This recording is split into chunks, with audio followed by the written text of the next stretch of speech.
大家好，我是铁皮啊，今天又给大家分享一段可以说是很具挑战性的这个 LCC 通行的实例。大家看看，这是在深圳啊，小鹏 PCI 在这个 LCC 增强版的状态，并不是需要高精度地图的那个城市 NGP 啊。直行过红绿灯后，150米左转。前方红绿灯口啊，恰好是绿灯了。它现在的 LCC 是能够识别红灯进行停车的，只不过恰好是绿灯，走出去就是一片无车道线的区域了。大家看一下前方的车道其实是错位的，注意看 LCC 那个蓝色的引导线啊，它识别到对向车道了，然后准备转到正确的车道里面，没有那么顺利啊，有台对头车啊拦腰切线过来，稍微停下来等那台出租车，旁边的奔驰当然是更激进了，主动迎上去，变成卡住了 PCI 的身位了。LCC 当然会礼让啊，让它先过去，接下来就慢慢开入正确的车道了。期间这台北汽也加速超车过来了啊。这种当然也影响不了 LCC 的车道保持，顺利的开入了这条狭窄的街道里面。我们再用车内的视角再看一遍它这次通过这种混乱的路口。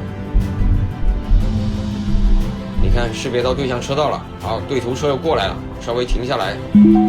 旁边的奔驰是人开的，所以更激进，主动迎上去是肯定的了。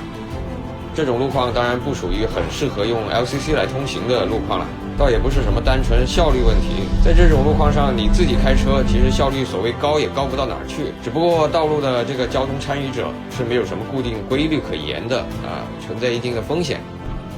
我们继续看它这个 LCC 通过这些街道啊，哪怕你已经走最左边的车道了，但是右边的车道啊有车临停，也会逼迫右边车道的那些车啊并线过来，形成硬性的这种加塞的情况。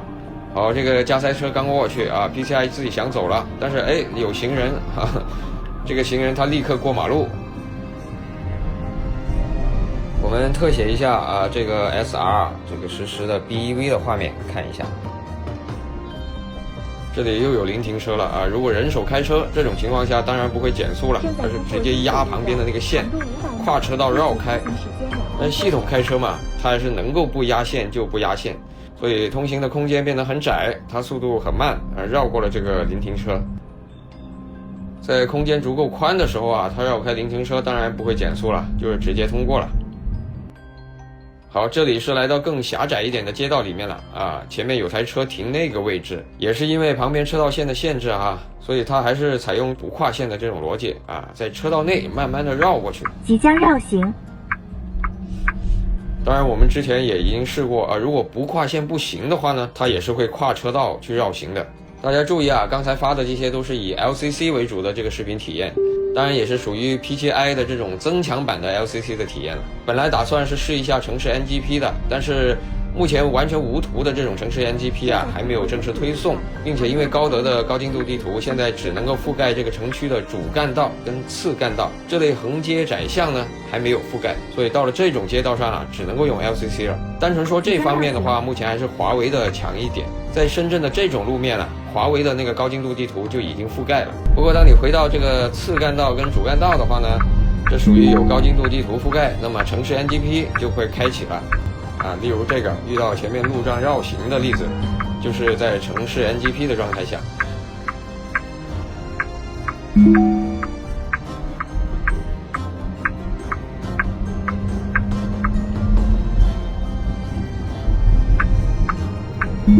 这都踏入2023年了，真的很多东西都不一样。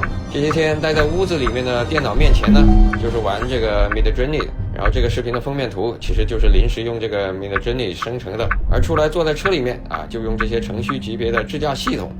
啊，现在这些工具的进化真的好快啊！随着这个智能驾驶的能力边界越来越高啊，头部跟所谓中下游的那个差距，感觉是越拉越大了。好了，本期节目就先到这里啊！我是铁皮，我们下次再见。